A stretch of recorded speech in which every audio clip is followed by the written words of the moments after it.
அன்னை வயல் பை சிங்கேஸ் ஐத்மாதவ். அத்தியாயம் 11. ஆட்கள் என்னை கண்டு நலம் விசாரிக்க வந்தபோது என் மீது உள்ள பரிவால் அவர்கள் நடந்த விஷயத்தை பற்றி எப்படியேனும் பேசாதிருக்க முயன்றது போலவும், அந்த காரணத்தினால் தான் பெரும்பாலும் பதினங்கள் பற்றிய வேலையை பற்றியும் பருவநிலை பற்றியும் உரையாடியது போலவும் நான் எண்ணினேன். ஆனால் இதற்கு இன்னும் ஒரு காரணமும் இருந்தது போலும். அப்புறம்தான் நான் அதை யூகித்து கொண்டேன். எனக்கு என்ன காத்திருக்கிறது என்பதை அவர்கள்தாம் அறிந்திருந்தார்களே. ஒரு நாள் ஆயிஷா ஒரு கிண்ணம் புளித்த பாலாடை எடுத்துக்கொண்டு எங்கள் வீட்டுக்கு வந்தாள். அவள் நிலைவாயிலை கடந்து உள்ளே புகுந்ததும் எனக்கு வெட்கம் பிடுங்கி தின்றது. என்ன சொல்வது என்று தெரியவில்லை. கட்டிலில் உட்கார்ந்தபடி மௌனமாயிருந்தேன். அவளே பேச்சை தொடங்கினாள். நடந்ததை பற்றி எண்ணிக்கொண்டிராதே தல்கோனை. என் பலவீனத்துக்காக என்னை மன்னித்துவிடு. நான் எதையும் மனதில் போட்டுக்கொள்ளவில்லை. உனக்காக தேவைப்பட்டால் உயிரையே கொடுக்க கூட தயங்க மாட்டேன். இனி நமது பெக்தாஷ் நம் இருவர் வீடுகளுக்கும் துணையாள். தல்கோனை, என்னை காட்டிலும் உன்மீது அவனுக்கு அதிக வாஞ்சை. எனக்கு இதில் மகிழ்ச்சிதான். அவன் அறிவுள்ளவனாக வளருகிறான் என்பதற்காகத்தான் சொல்கிறேன். இந்த சொற்களுக்காக உனக்கு நன்றி ஆயிஷா என்று மட்டுமே நான் கூறினேன். மறுநாள் காலை எனக்கு உடம்பு கொஞ்சம் சரியாகி இருந்தது. வீட்டு வேலை எதையேனும் செய்வோம் என்று நான் வெளிமுகப்புக்கு வந்தேன். ஆனால் விரைவில் களைத்து போய் ஜன்னல் அருகே வெயிலில் உட்கார்ந்தேன். அலிமானும் வீட்டில் இருந்தாள். முகப்பு கோடியில் துணிகளை உலர்த்தி கொண்டிருந்தாள். அவளை வேலைக்கு போகச் சொன்னேன். ஒரு நாள் வீட்டிலேயே இருக்கும்படியும் என்னை தனியாக விட வேண்டாம் என்றும் கூட்டுப்பண்ணை தலைவனே தன்னிடம் கூறியதாக அவள் உரைத்தாள். எங்கள் வீட்டு முகப்பில் இருந்த பெரிய முதிய ஆப்பிள் மரம் ஸ்வான்குல் தன் கையால் நட்டு வளர்த்தது. அந்த இளவேனில் புதிதாக வலிமையை திரட்டி கொண்டு இளமை அடைந்து விட்டது போல அடர்த்தியாக பூத்து குலுங்கியது. தோட்டம் பூக்கும் போது காற்று தூயதாகி நெடும் தொலைவரை பார்வை செல்கிறது. நான் சும்மா உட்கார்ந்து சுற்றிலும் எல்லாவற்றையும் நோக்கி கொண்டிருந்தேன்.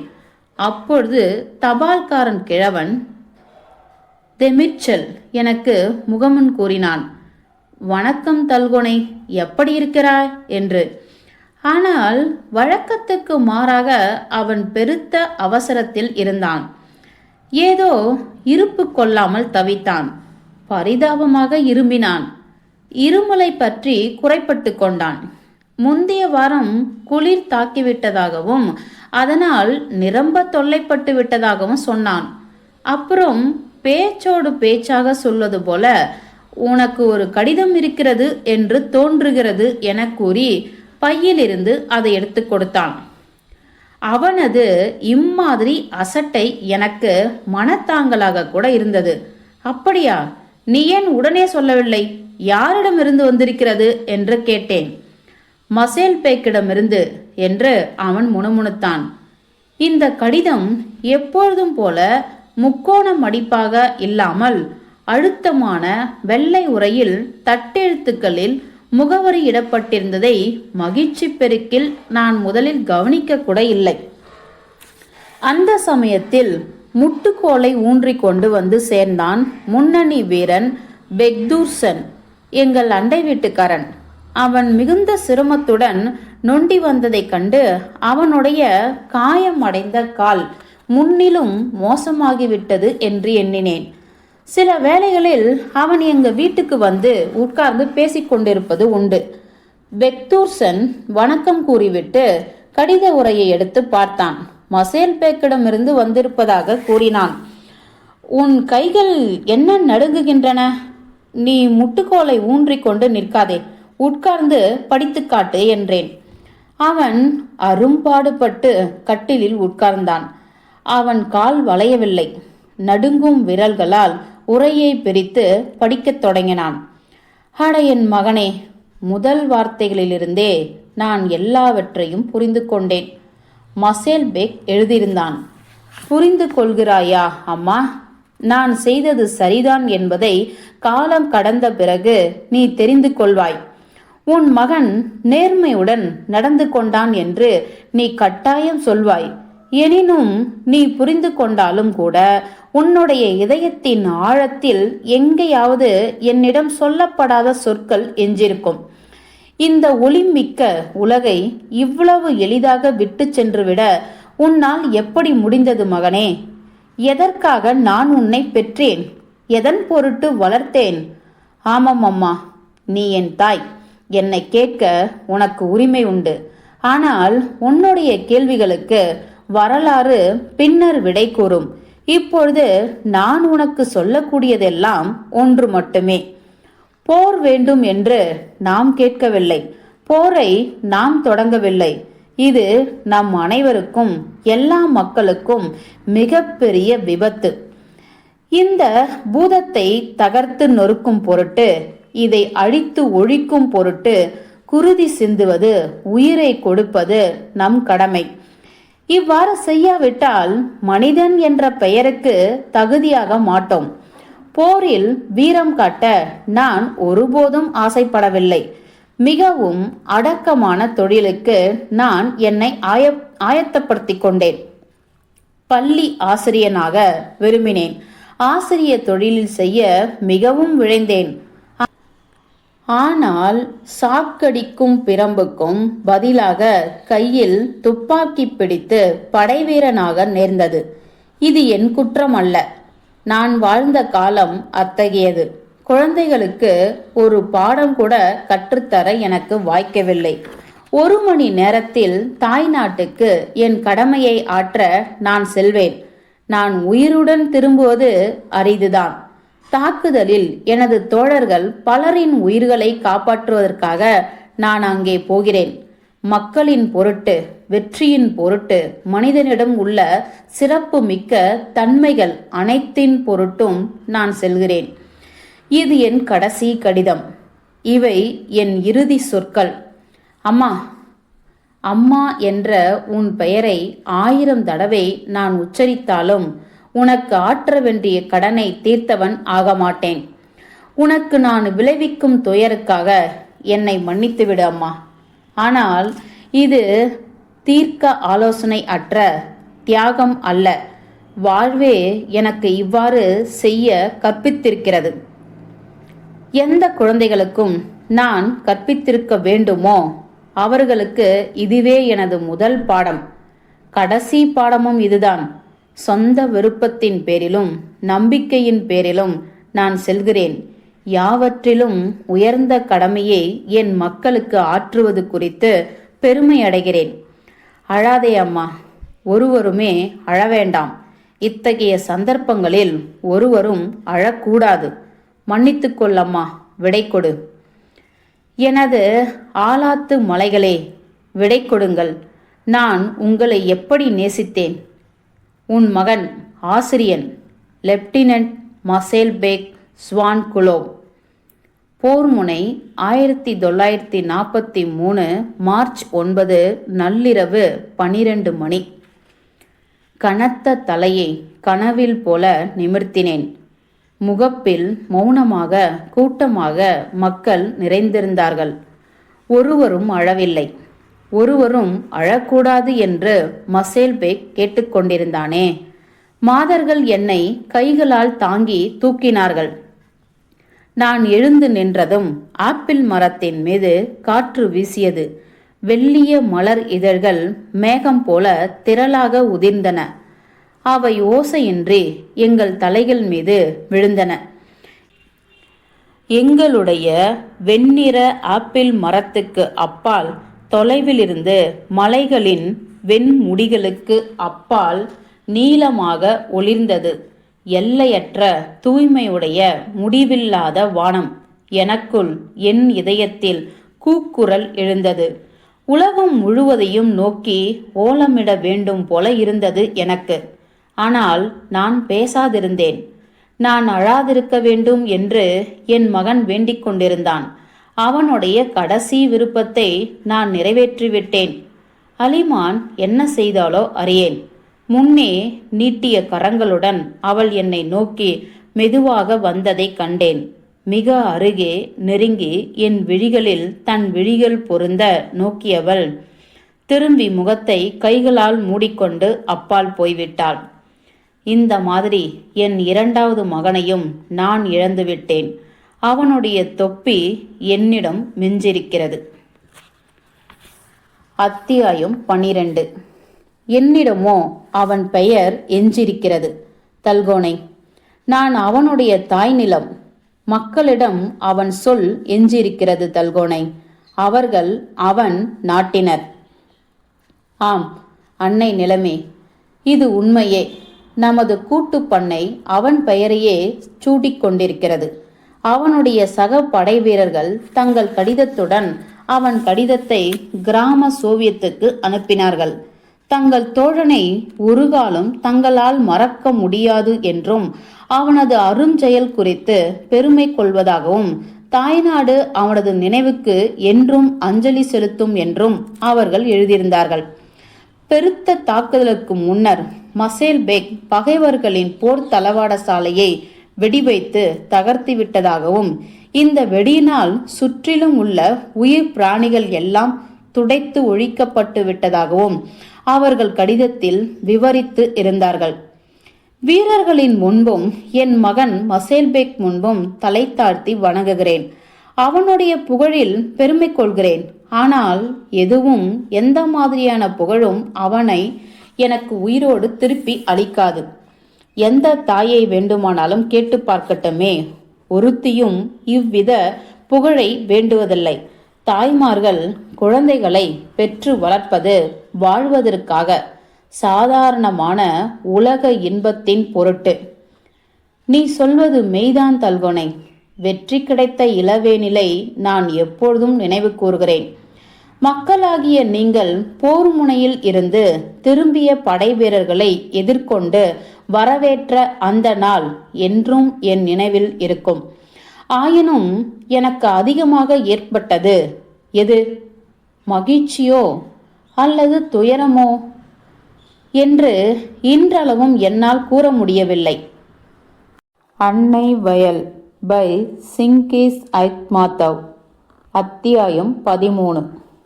அன்றைய தினம் எங்கள் தோட்டத்தை கூட்டு பண்ணை கலப்பையால் உழுவதற்கான எங்கள் முறை வந்திருந்தது. நாங்கள் உழவை முடித்துவிட்ட சமயத்தில் தெருவில் ஓட்டமும் ஆரவாரமும் கேட்டன. விஷயம் என்னவென்று அறிந்து வருவதற்காக ஓடிய அலிமான் மறுகணமே திரும்பி வந்தாள். அம்மா, துரிதப்படுத்து, மக்கள் படை வீரர்களை வரவேற்கப் போகிறார்கள் என்று என்னை அவசரப்படுத்தினாள். கலப்பையும் நுகத்தில் பூட்டிய எருதுகளும் நிலத்தில் அப்படியே விடப்பட்டு விட்டன. குதிரை சவாரி செய்பவர்களும் கால்நடையாக செல்பவர்களும் கூன் விழுந்த கிழவர்களும் கிழவிகளும் குழந்தைகளும் முட்டுக்கோல் ஊன்றி நடக்கும் காயமடைந்தவர்களும் கிராமத்தினர் எல்லோருமே எங்கோ ஓடினார்கள். படை வீரர்கள் தம் தம் வீடுகளுக்கு திரும்புவதாகவும் ரயில் நிலையத்தில் 2 ரயில் வண்டிகள் வந்திருப்பதாகவும் எல்லா கிராமங்களையும் சேர்ந்த இளைஞர்கள் அங்கே இருப்பதாகவும் அவர்கள் ஏற்கனவே புறப்பட்டு விட்டதாகவும் எந்த நேரத்திலும் வந்து சேரக்கூடும் என்றும் யாரோ வழியோடு போனவன் அக்கறைக்காரனாக இருக்கும் யாரிடமோ சொன்னான் என்று ஓடுகிற ஓட்டத்தில் ஜனங்கள் தகவல் தெரிவித்தார்கள். இது உண்மைதானா என்று ஒருவருமே கேட்கவில்லை. இது மெய்யாக வேண்டும் என மக்கள் விரும்பினார்கள். நெடுங்காலமாக எதிர்பார்த்த இந்த நாளை பற்றி மக்கள் கனவு கண்டு கொண்டு இருந்தார்கள். ஆகவேதான் யாருக்கும் எவ்வித சந்தேகமும் ஏற்படவில்லை. நாங்கள் கிராமத்தின் கோடிக்கு யுத்தத்துக்கு முன் புதிய வீதி அமைக்கப்பட்டு கொண்டிருந்த இடத்துக்கு ஓடிச் சென்றோம். குதிரை ஏறி வந்தவர்கள் குதிரையிலிருந்து இறங்கவில்லை. கால்நடையாக சென்றவர்கள் வாய்க்கால் அருகே இருந்த திடலில் ஏறிக்கொண்டார்கள். சிறுவர்கள் அரைக்குறையாக கட்டப்பட்ட வீடுகளின் சுவர்கள் மேல் தொற்றிக்கொண்டார்கள். சிலர் மரங்களில் ஏறினார்கள். எல்லோரும் ஆவலுடன் எதிர்பார்த்தவாறு சாலையையே நோக்கினார்கள். சிலர் ஒருவர் பேச்சில் ஒருவர் குறுக்கிட்டவாறு தாங்கள் கண்ட நாற்கனவுகளை வர்ணித்தார்கள். வேறு சிலர் கை நிறைய சிறு கற்களை அள்ளி அவற்றை வைத்துக்கொண்டு குறிப்பார்க்க முயன்றார்கள். சொப்பனங்களிலும் யூகங்களிலும் மற்ற முன் உணர்வுகளிலும் அடையாளங்களிலும் எல்லாவற்றிலும் மக்கள் நல்லவற்றை, தங்கள் விருப்பத்துக்கு உகந்த நற்குறிகளை கண்டார்கள். நாங்கள் எப்படி எதிர்பார்த்தோமோ நேசித்தோமோ அப்படியே உலகு அனைத்திலும் உள்ள மக்கள் தங்கள் புதல்வர்களையும் சகோதரர்களையும் தந்தையரையும் கணவர்களையும் ஒரே உணர்வால் ஆட்கொள்ளப்பட்டு எப்போதும் எதிர்பார்க்கவும் எப்போதும் நேசிக்கவும் செய்வார்களானால் பூமியில் ஒரு கால் போரே நிகழாது என்று இப்போது நினைத்து பார்க்கையில் எண்ணுகிறேன். கூட்டத்தில் உரையாடல்கள் ஓய்ந்து போனதும் ஒவ்வொருவரும் மௌனமாக தலையை தொங்க போட்டபடி தன்னவர்களை பற்றி சிந்தனை செய்யலாயினர். விதியின் தீர்ப்பை மக்கள் எதிர்பார்த்தனர். யார் திரும்புவார்கள், யார் திரும்ப மாட்டார்கள், யாருடைய எதிர்பார்ப்பு நிறைவேறும், யாருடையது நிறைவேறாது? இந்த கேள்வியை ஒவ்வொருவரும் தம்மையே கேட்டுக்கொண்டனர். வாழ்வும் அடுத்து வரும் விதியும் இதையே பொறுத்திருந்தன. இந்த மாதிரி ஒரு கணத்தில் ஒரு சிறுவன் திடீரென வருகிறார்கள் என்று கூவினான். எல்லோரும் கல்லாய் சமைந்து கோமுஸ் வாத்தியத்தின் தந்திகள் போன்று விண்ணென முறுக்கேறிவிட்டனர். பின்பு வருகிறார்கள் என கம்மிய குரலில் எல்லோரும் ஒரே சமயத்தில் திரும்ப கூறினார்கள். மறுபடி எல்லோரும் எதிர்பார்த்தவாறு மௌனமாயினர். மீண்டும் நிசப்தம் நிலவியது. ஒரே நிசப்தம். பிறகு ஏதோ மூச்சை தெளிந்தவர்கள் போல எங்கே எங்கே வருகிறார்கள், எங்கே என்று அனைவரும் பின்னொரு முறை கூச்சலிட்டார்கள். பிற்பாடு மறுதடவை மௌனமாகிவிட்டார்கள். நெடுஞ்சாலையில் முன்னால் ஒரு வண்டி தென்பட்டது. அது சாலை வழியே விரைவாக வந்து எங்கள் கிராமத்து பாதை பிரியும் சந்தில் நின்றது. ஒரு படைவீரன் வண்டியிலிருந்து குதித்து இறங்கினான். தனது மேல்கோட்டையும் ஜாமான் மூட்டையும் எடுத்துக்கொண்டு அவன் வண்டிக்காரரிடம் விடை பெற்று கொண்டு எங்கள் பக்கமாக நடந்தான். கூட்டத்தில் எவரும் ஒரு வார்த்தை பேசவில்லை. மேல்கோட்டும் தோல் மீது ஜாமான் மூட்டையுமாக ஒரே ஒரு படைவீரன் மட்டுமே நடந்து வந்து பாதையையும் எல்லோரும் மௌனமாக நோக்கினார்கள். அவன் அருகே நெருங்கினான். ஆனால் எங்களில் ஒருவராவது இடத்தை விட்டு அசையவில்லை. ஜனங்களின் முகங்களில் விளங்காமை அப்பட்டமாக தென்பட்டது. நாங்கள் எல்லோரும் ஏதோ அற்புதத்தை எதிர்பார்த்தோம். நாங்கள் ஒருவனை அல்ல, பலரை எதிர்நோக்கினோம். ஆதலால் எங்கள் கண்கள் மீதே எங்களுக்கு நம்பிக்கை ஏற்படவில்லை. படைவீரன் மேலும் மேலும் அருகே நெருங்கினான். பிறகு தயங்கி நின்றுவிட்டான். ஊர்கோடியில் மக்களின் மௌன கூட்டத்தை கண்டு கூச்சங்கூட அடைந்தான். யார் இவர்கள்? எதற்காக அவர்கள் மௌனமாக இருக்கிறார்கள்? அடித்த சிலைகள் போல ஏன் நிற்கிறார்கள்? யாரையேனும் எதிர்பார்க்கிறார்களோ? ஒருவேளை இப்படி அந்த படைவீரன் நினைத்திருக்க வேண்டும். ஓரிரு தடவை அவன் பாதையில் திரும்பி கூட பார்த்தான். ஆனால் அவனை தவிர ஒரு மனிதரையும் காணோம். மறுபடியும் அவன் எங்களை நோக்கி அடியெடுத்து வைத்தவன் மீண்டும் நின்று இன்னொரு தரம் பின்னே திரும்பி பார்த்தான். எங்களுக்கு முன்னால் வெறுங்கால்களுடன் நின்று கொண்டிருந்த சிறுமி, இது என் அண்ணன் ஆஷிர் அலி, ஆஷிர் அலி என்று திடீரென கூவி அழைத்து தலைக்குட்டையை சட்டென அவிழ்த்து ஆட்டிக்கொண்டே அவனை நோக்கி பாய்ந்து ஓடினாள். அவனை அவள் எப்படித்தான் அடையாளம் கண்டு கொண்டாளோ ஆண்டவனே அறிவான். ஆனால் அவளது கூச்சல் உணர்விழந்த நிலையில் இருந்த எங்களை துப்பாக்கி வெடி போல உலுக்கி எழுப்பியது. சிறுவரும் இளம் பெண்களும் சிறுமியின் பின்னால் ஓடினார்கள். அடே, இது அவன்தான், ஆஷிர் அலிதான், அவனேதான் என்று குரல்கள் ஆர்ப்பரித்தனர். அப்புறம் முதியவர்களும் இளையவர்களுமாக நாங்கள் எல்லோரும் கூட்டமாக படைவீரனை நோக்கி வெள்ளம் போல் விரைந்தோம். ஏதோ ஒரு விரல் மிக்க சக்தி எங்கள் அனைவரையும் ஆட்கொண்டு இறக்கை கட்டி தூக்கிச் சென்றது.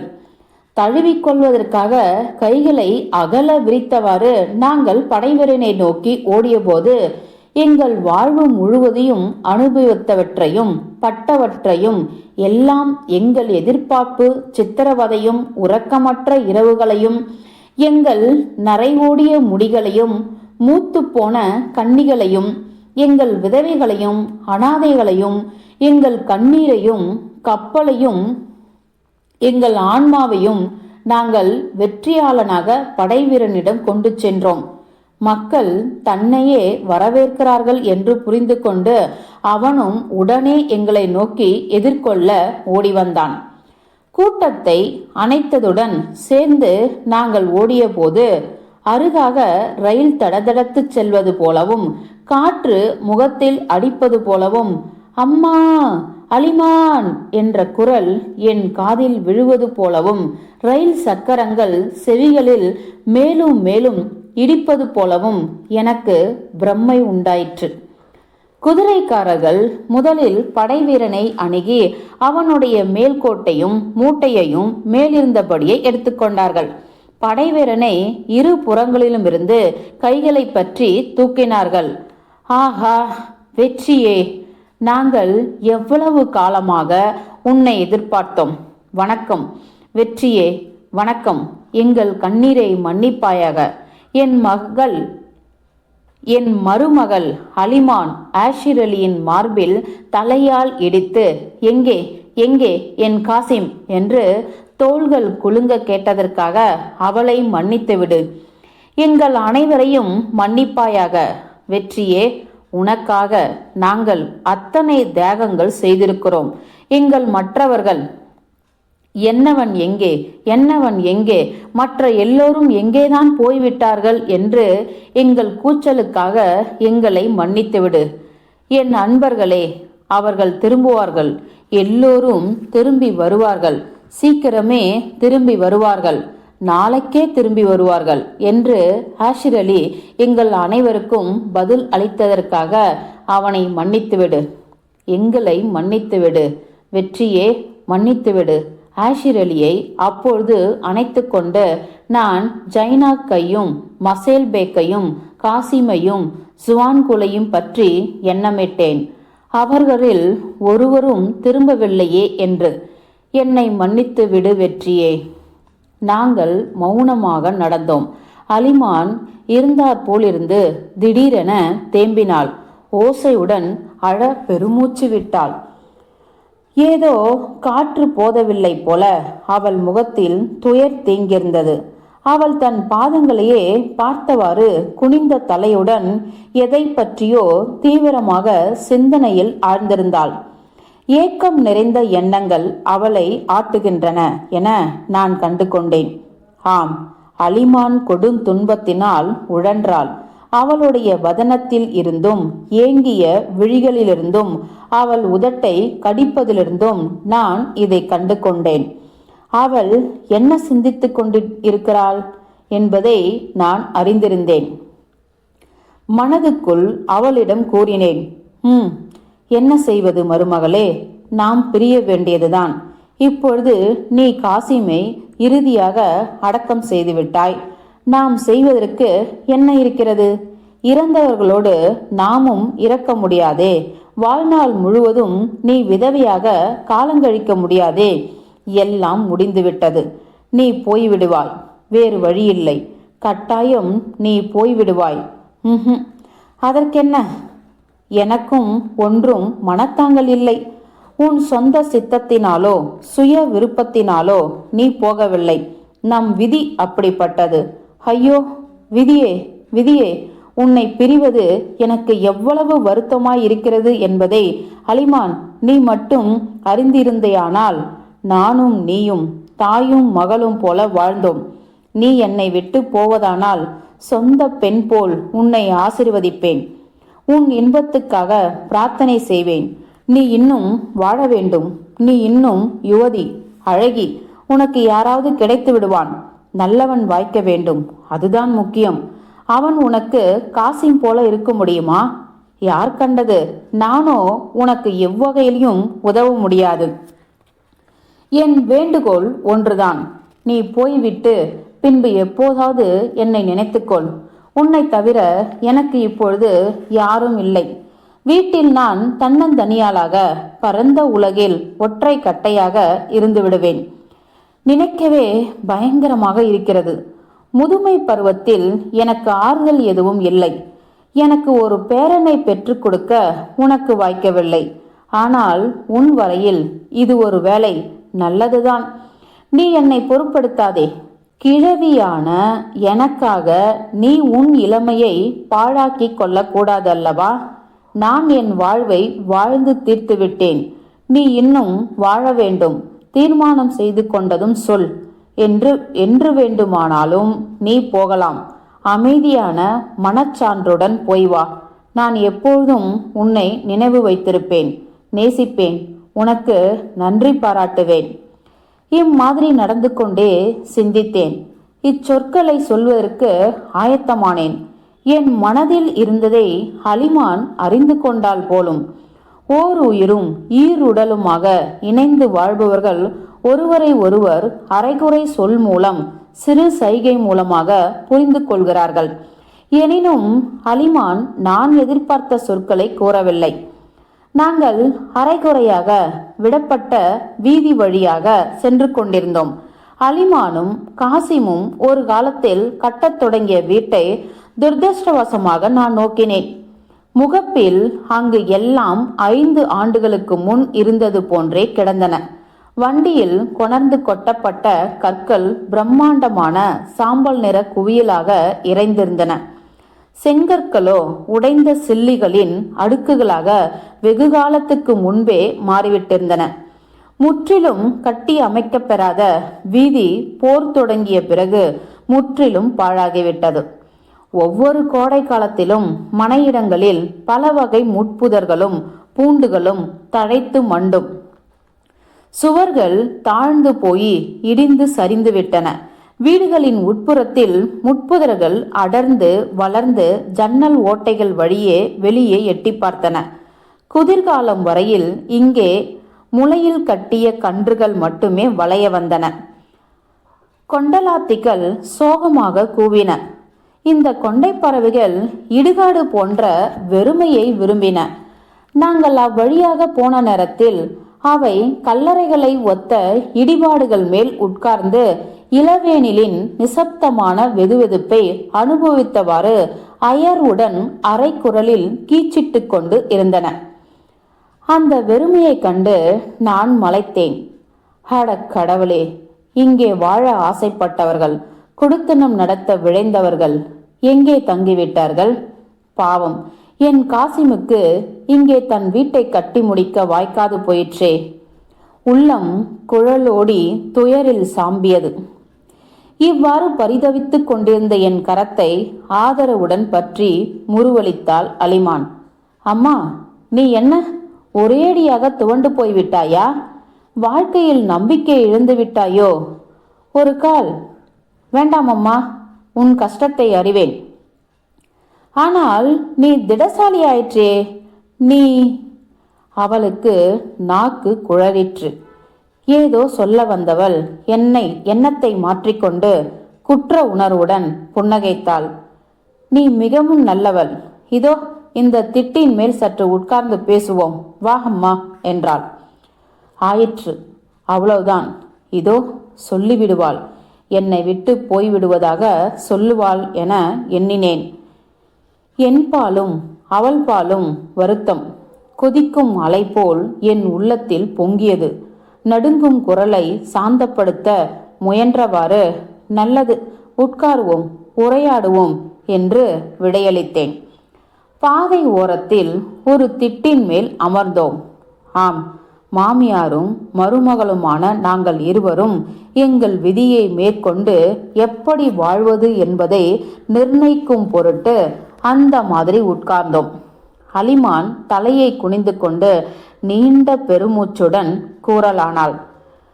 நல்லதம்மா, பாழாய் போகிற யுத்தம் ஒரு வகையாக முடிந்துவிட்டது. மேற்கொண்டு நாம் எப்படி வாழ்வது என்று இப்பொழுது நீ எண்ணமிடுகிறாய் போலும். இவ்வாறு சொல்லிவிட்டு அவள் மௌனமானாள். நானும் பேசாதிருந்தேன். அலிமான் விழிகளை உயர்த்தி என் முகத்தை ஆழ்ந்த பார்வையுடன் ஏறிட்டு நோக்கினாள்.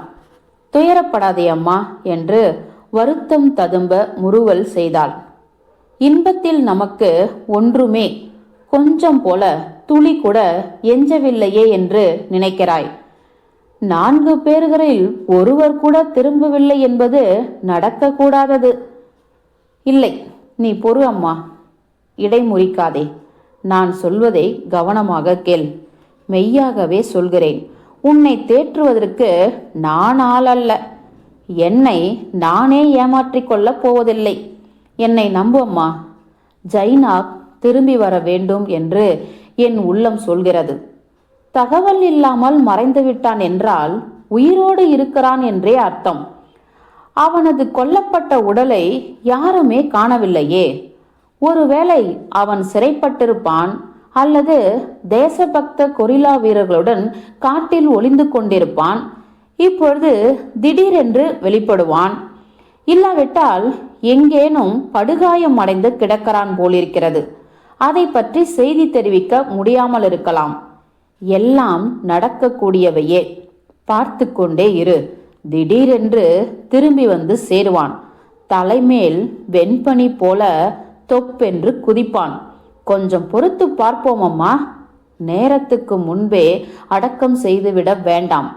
போர் முனையில் தகவல் இன்றி காணாமல் போனவர்கள் எவர்கள் கொல்லப்பட்டு விட்டதாக கருப்பு கடிதம் வந்திருந்ததோ அவர்கள் கூட உயிரோடு இருப்பது பின்னால் தெரிய வந்த சம்பவங்கள் எத்தனையோ நிகழ்ந்திருக்கின்றன. நீயே கேள்விப்பட்டிருப்பாயே. இதோ நமது பக்கத்து கிராமத்திலும் மஞ்சள் சமவெளியை சேர்ந்த கசாக்குகளின் கிராமம் ஒன்றிலும் மக்கள் அழுது புலம்பி துக்கம் கொண்டாடி தீர்த்து விட்டார்கள். ஆனால் இறந்தவர்கள் உயிரோடு திரும்பி வந்து சேர்ந்தார்கள். நான் நம்புகிறேன், நிச்சயமாக அறிவேன். நமது ஜைனாக் உயிரோடு இருக்கிறான். சீக்கிரம் திரும்பி வருவான். 4 பேரில் ஒருவர் கூட திரும்பவில்லை என்பது எவ்விதத்திலும் நடக்கக்கூடாதது. சற்று பொறுத்திருந்து பார்ப்போம் அம்மா. நீண்ட காலம் எதிர்பார்த்தோம், இன்னும் கொஞ்சம் காத்திருப்போம். என்னை பற்றி கவலைப்படாதே. முன்பு நான் உன் மருமகளாக இருந்தேன் என்றால் இப்பொழுது நான் உன் மகள். எல்லா மைந்தர்களுக்கும் பதிலாக. அலிமான் பேச்சை நிறுத்தினாள். நாங்கள் அப்புறமும் நீண்ட நேரம் மௌனமாக உட்கார்ந்திருந்தோம். அது மே மாதத்தின் நடுப்பகுதி. எங்களுக்கு மிக மிக தொலைவில் மேகப்படலங்கள் கரும்புகை மண்டுவது போல திரண்டன. அங்கே இடி அதிர்ந்தது. மழையின் குளுமை அங்கிருந்து பரவியது. அந்த தொலைவில் வெள்ளி மழை சோவென்று கொட்டியது. மழை ஊற்றும் தாரைகளாக பொழிந்தது. வெயிலில் மின்னியது. கண்ணுக்கு புலப்படாத அகன்ற அடிவைப்புகளுடன் உலகில் நடை போட்டது. ஒருவேளை மலை மேல் செல்லும், மறுமுறை கீழே இறங்கும், மீண்டும் மலை மீது ஏறும், அப்புறம் ஸ்டெப்பி வெளியில் இறங்கிவிடும். நான் வைத்த கண் வாங்காமல் அந்த திக்கையே பார்த்து கொண்டிருந்தேன். தொலைதூர மழைக்காற்று என் கொதிப்படைந்த முகத்தை தாக்கியது. நான் அலிமானிடம் ஒன்றுமே சொல்லவில்லை. அவளுக்கு நான் கூற எண்ணிய சொற்கள் அங்கே இருந்தன. அதோ தொலைவில் பளிச்சிடும் மழை போன்றே வன்மையும் ஒளியும் திகழ்பவை. ஆம், மழை பொய்யும், பயிர் வளரும், மக்கள் வாழ்வார்கள். நானும் அவர்களோடு வாழ்வேன். நான் இம்மாதிரி நினைத்தது அலிமான் எனக்கு இறங்கியதனால் அல்ல. என்னை தனியாளாய் விடப்போவதில்லை என்று கருணை காரணமாக அவள் கூறியதனால் அல்ல. இல்லை, நான் மகிழ்வுற்றது வேறொரு காரணத்தால். போர் மக்களை கொடியவர்களாக, இழிந்தவர்களாக, பேராசைக்காரர்களாக, வெறுமையானவர்களாக செய்துவிடுகிறது என்று யார் சொன்னது? இல்லை போரே, நீ உனது நீல ஜோடுக்களால் மக்களை 40 ஆண்டுகள் மிதித்து துவைத்து கொல், சூறையாடு, பொசுக்கு, அழி. ஆயினும் மனிதனை வளைக்க, இழிவுபடுத்த, அடிமைப்படுத்த உன்னால் முடியாது. என் அலிமான் மனித பிறவி. பகைவர்களின் புலத்தில் இருண்ட இரவில் பாராஷூட்டுடன் குதித்து அதே இரவில் போன சுவடு தெரியாமல் மறைந்துவிட்ட எங்கள் ஜைனாக் நிச்சயமாக உயிருடன் இருக்கிறான், நிச்சயமாக திரும்பி வருவான் என்ற நம்பிக்கையை யார் பொருட்டு அவள் தன் உள்ளத்தில் உறுதிப்படுத்தி கொண்டாள்? உலகம் நமக்கு தோன்றுவது போன்று அவ்வளவு நியாயம் அற்றது அல்ல என்று யாருக்காக அவள் தனக்கே நம்பிக்கை ஊட்டி கொண்டாள்? அவளுடைய இந்த நம்பிக்கையை சிதைக்க நான் துணியவில்லை. அவளது எதிர்பார்ப்பை மங்கடிக்க எனக்கு துணிவு வரவில்லை. நான் அவளை நம்பக்கூட செய்தேன். ஜைனாக் உண்மையாகவே உயிரோடு இருந்தாலோ ஒரு நாள் அவன் திடுதிப்பென்று திரும்பி வந்து விட்டால் அது அற்புதம் ஆகாது. நான் குழந்தை போல் நம்பினேன். நான் இதை விரும்பினேன். அந்த நாளை பற்றி நான் கனவு காண தொடங்கிவிட்டேன். அந்த சமயத்தில் அலிமான் மௌனத்தை கலைத்தாள். காய்கறி தோட்டம் உழுது முடிக்கப்படாமல் கிடக்கிறது என்பதை அவள்தான் முதலாக நினைவுபடுத்தினாள். அம்மா, நமது நிலத்தில் கலப்பை அப்படியே கிடக்கிறதே, விரைந்து செல்வோம், நிலம் காய்ந்து போய்விடும் என்று அவசரப்படுத்தினாள். நாங்கள் காய்கறி தோட்டத்துக்கு ஓடிச் சென்றோம். எருதுகள் கலப்பையை இழுத்துக்கொண்டு நிலத்துக்கு வெளியே போய் வெகு நேரமாகவே புல்மேய்ந்து கொண்டிருந்தது. அலிமான் அவற்றை நிலத்துக்கு ஓட்டினாள். நாங்கள் கலப்பையை மறுபடியும் சாலில் அழுத்தி உழவை தொடர்ந்தோம். மனிதனுக்கு தேவையானது எவ்வளவு கொஞ்சம் என்று நினைக்கவே விந்தையாக இருக்கிறது. சில வேளைகளில் ஒரு நல்ல சொல் போதும் அவன் இறப்பிலிருந்து மறு உயிர்ப்பு பெறுவதற்கு. அலிமான் விஷயத்திலையும் அவ்வாறே நேர்ந்தது. அல்லது ஒருவேளை எனக்குத்தான் அப்படி தென்பட்டதோ? ஆனால் அவள் சட்டென பழைய போருக்கு முந்தைய அலிமானாக மாறிவிட்டாள். அவளது உடலும் உள்ளமும் மலர்ந்தன. அவளுடைய ஒவ்வொரு சொல்லும் ஒவ்வொரு புன்னகையும் அசைவும் முன்னொரு காலத்தில் இருந்தது போலவே திகழலாயிற்று. தன் குட்டை மேல்கோட்டை கழற்றி வரப்பில் போட்டாள்.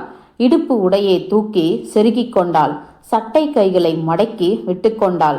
பின்னலை பிடர்த்தலையில் எடுத்து கட்டிக்கொண்டாள். எருதுகளை லாவகமாக ஓட்டத் தொடங்கினாள். ஹே வெள்ளைத்தலை, ட்ரியோ ட்ரியோ, ஹே குட்டைவால், ட்ரியோ ட்ரியோ என்று நீண்ட சாட்டையை சொடேரென சொடுக்கிக் கொண்டே காளைகளை அதட்டினாள். நான் கொஞ்சம் உற்சாகம் அடைய வேண்டும், வேலை செய்ய வேண்டும், வாழ வேண்டும் என்று அலிமான் விரும்பினாள். ஆகவேதான் மறக்க முடியாத அந்த நாளில் அவள் அப்படி நடந்து கொண்டாள். போகிற போக்கில் திரும்பி பார்த்து, அம்மா, ஏற்கால் மேல லேசாகவே சாய், கற்கள் மேலே வந்துவிடும், உன் சக்தியை மட்டமாகவே செலவிடு என்று சிரித்துக்கொண்டே என்னிடம் கூறினாள். நாங்கள் காய்கறி தோட்டத்தில் இன்னும் 2-3 சுற்றுகள் வருவது பாக்கியிருந்த போது மழை பிடித்து கொண்டது. அது ஆரவாரம் நிறைந்த குதூகலமான பெரும் மழை. ஆரம்பத்தில் மழை எருதுகளின் முதுகுகளை மிக சில முதல் துளிகளால் தொட்டது. சிந்தனையில் ஆழ்ந்தது. அப்புறம் திடீரென தாரை தாரையாக ஊற்றி களி நடனம் புரியலாயிற்று. கைகள் கொட்டுவது போல தாளம் போட்டது. பின்பு நொடி பொழுதில் கிராமம் முழுவதையும் உலுக்கி போட்டுவிட்டது. கொக்கரித்து சிறகுகளை அகல பரப்பியவாறு குஞ்சுகளுடன் ஓடின கோழிகள். பெண்கள் கொடிகளிலிருந்து துணிகளை பரட்டென உருவிக்கொண்டு வீடுகளுக்குள் ஓடினார்கள். குழந்தைகளும் நாய்களும் தெருவில் கும்மாளம் அடித்தன. மழையில் அவர்கள் போட்டி போட்டுக்கொண்டு ஓடினார்கள். மழையே மழையே, கொஞ்சம் நெல், வழியில் எங்களை அழைத்துச் செல் என்று சிறுவர்கள் பாடினார்கள். நனைந்து விடுவோம், ஓடுவோம், வா, மழை நிற்கும் வரை காத்திருப்போம் என்று நான் அலிமானிடம் கூறினேன். அவள் தலையை ஆட்டி மறுத்துவிட்டாள். பரவாயில்லை அம்மா, மறுத்து போய்விட மாட்டோம் என்று சொல்லிவிட்டு மழையின் கிச்சு கிச்சு மூட்டலுக்கு சிறு பெண் போல வாய்விட்டு சிரித்து கொண்டே எருதுகளை இன்னும் விரைவாக ஓட்டலானாள். அவளுடைய குதூகலம் என்னையும் தொற்றிக்கொண்டது. அவளை வியந்து நோக்கியவாறு எனக்குள் சொல்லிக்கொண்டேன், என் ஒளிச்சுடரே, மழையே, நீ எவ்வளவு பாக்கியசாலியாக இருந்தாய். ஐயோ வாழ்வே வாழ்வே, இதெல்லாம் அவள் செய்தது எனக்காக என்பது இப்போதுதான் எனக்கு புரிகிறது. போரையும் துயரத்தையும் நான் மறந்துவிட வேண்டும். வாழ்க்கையை நான் மகிழ்வுடன் நோக்க வேண்டும் என அவள் விரும்பினாள். மழை தாரைக்கு முகத்தையும் கைகளையும் காட்டியபடி அலிமான் என்னிடம் கூறினாள், பாரம்மா பார், எப்பேற்பட்ட மழை என்று. எவ்வளவு தூய மழை பாரம்மா பார். இந்த வருடம் விளைச்சல் நன்றாக இருக்கும்.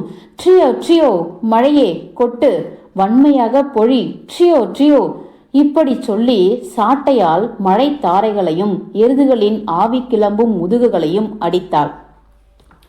அவள் கலகலவென்று நகைத்தாள். கொட்டுகிற மழையில் நனைந்த உடையில் ஒடிசலான மேனியும் நிமிர்ந்த மார்பகங்களும் வலிய தொடைகளும் மகிழ்ச்சி சுடர்விடும் விழிகளும் கன்னங்களில் கனலும் செம்மையுமாக அவள் எவ்வளவு அழகாக இருந்தாள் என்பது அவளுக்கே தெரியவில்லை. பாழும் யுத்தமே, நீ முக்காலும் நாசமாய் போக. மழை அடித்து பெய்துவிட்டது. அப்பால் சுற்றி உழவச் சென்ற பிறகு அலிமான் மௌனமாகிவிட்டாள். போகிற மழையை வருத்தம் தோன்ற நோக்கினாள்.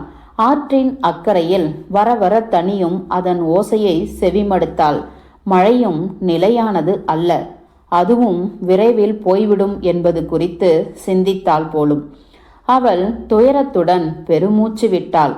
காசிமையும் வேறு எதையேனும் அவள் நினைவு கூர்ந்தாலோ இல்லையோ, ஆனால் என்னை நோக்கி மீண்டும் புன்னகை புரிந்தாள். நல்லது, இதே கையோடு மழை பெய்த சமயத்திலேயே மக்காச்சோளம் விதைத்து விடுவோம் என்று சொல்லிவிட்டு வீட்டுக்குள் ஓடினாள். அம்மா, ஜைனாக் திரும்பி வரட்டும், அதற்குள் சோள கொண்டைகளில் பால் வைத்துவிடும் என்று என்னிடம் கூறிவிட்டு முதல் பிடி விதைகளை நிலத்தில் தெளித்தாள். அந்த நாள் எனக்கு ஒருபோதும் மறக்காது. புனிற்றலம் குழந்தை போல மேகங்களின் பின்னிலிருந்து எட்டி பார்த்தது மழையில் குளித்து சுத்தமான சூரியன். கருத்த ஈர நிலத்தில் வெறுங்கால்களுடன் நடந்தவாறு அலிமான் சிரித்து கொண்டே ஒவ்வொரு அடிவைப்புக்கும் பிறகும் விதைகளை தூவினாள். அவள் விதைத்தவை வெறும் சோள விதைகள் அல்ல, நம்பிக்கையின், நன்மையின், எதிர்பார்ப்பின் விதைகள்.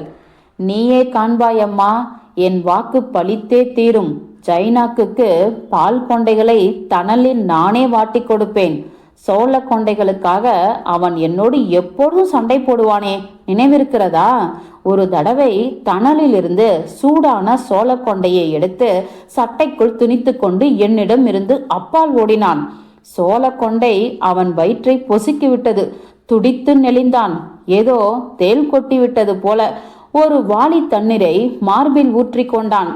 நான் அவனுக்கு ஏதேனும் ஒத்தாசை செய்வதற்கு பதிலாக விழுந்து விழுந்து சிரித்து கொண்டே உனக்கு நல்லா வேணும், உனக்கு நல்லா வேணும் என்று மறுபடி சிரித்தேன்.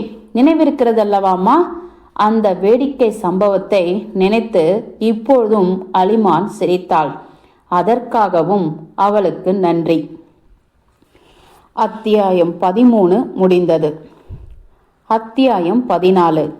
ஆம் தல்கோனே, நீ ஜைனாக்கை நீண்ட காலம் எதிர்பார்த்தாய். நீண்ட காலம் அன்னை நிலமே. மக்காச்சோளம் ஒரு முறை அல்ல, 2-3 தடவை முதிர்ந்தது. அப்படியும் எங்கள் ஜைனாக் திரும்பி வரவில்லை.